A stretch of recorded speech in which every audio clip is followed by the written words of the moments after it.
Good morning, everyone. I'm Sharon Elliott, CEO of Ethiopiaid Australia.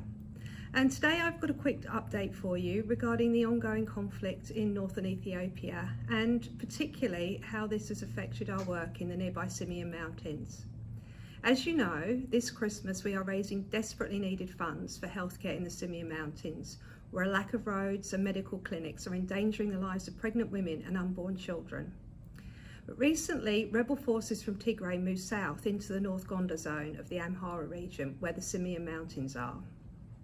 There have been clashes between multiple armed groups: the rebel Tigray People's Liberation Front, or the TPLF, the federal government, local militia and regional defence forces.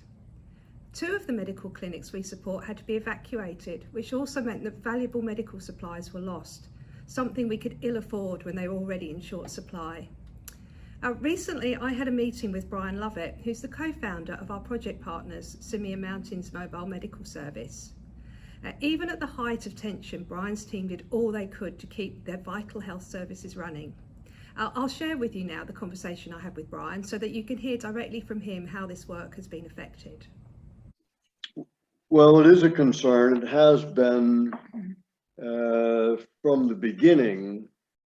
Of course, in our view, it breaks down into two parts. There was the first year from sort of 30 November until July, when all the fighting was more or less on the other side of, was not in Amara. It was close to us. It was a worry because we're up against the Tigrayan border, but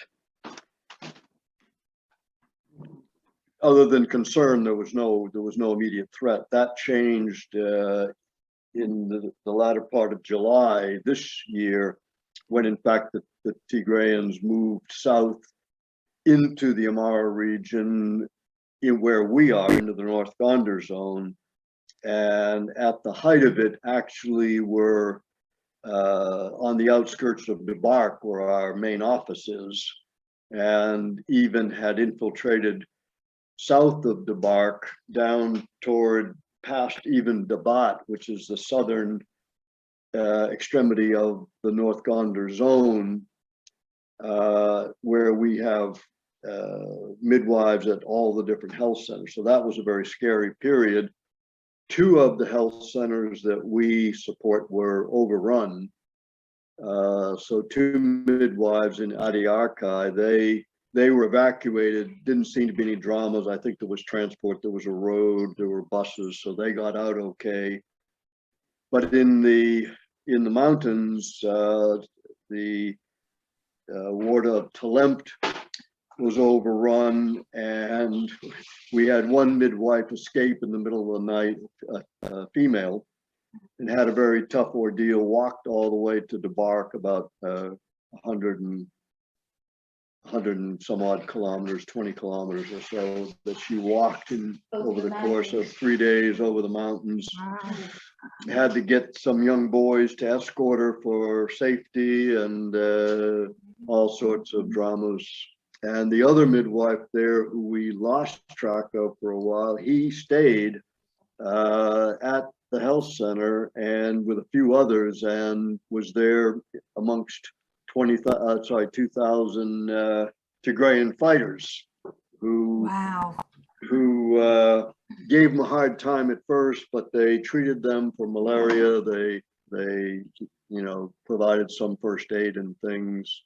And so I guess they were eventually allowed to continue operating the health center, although everything of any value was taken.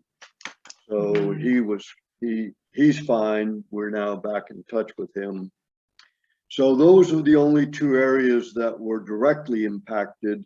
There was fear, the whole general anxiety, limited things. Travel was very questionable, so many checkpoints, and so many different armed groups between the army, the militias, the regional defense forces, local defense forces. So checkpoints, and you never knew who you were dealing with. So quite tense. So it's a big concern. The secondary effect on us is that the government just simply doesn't function.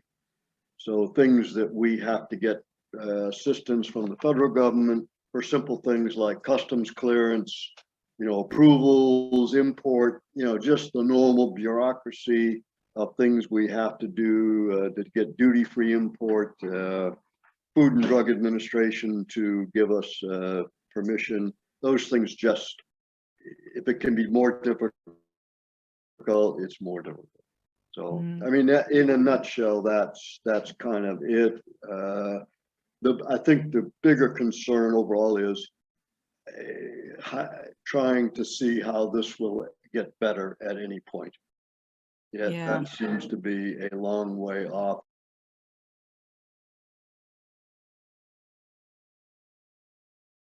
While there may not be an end in sight to this ongoing conflict, it is heartening to see that development work in healthcare and education is still continuing. This is something that all of our project partners are determined to keep up. Now, I want to take a moment to thank all of you who have sent an emergency donation during the crisis. You've been helping provide much needed humanitarian relief in disaster-struck zones, and your support really is so deeply appreciated. And to everyone who sent a message of support via our Christmas quokka, your messages have been so uplifting. I actually have a few of them in front of me here, and your love and best wishes really do just shine through. I'll be sending these out to the Simien Mountains as soon as we can, and I know there'll be an amazing morale boost for our partners there. Now, as always, thank you so much for your support. I will keep you posted with more news as I receive it.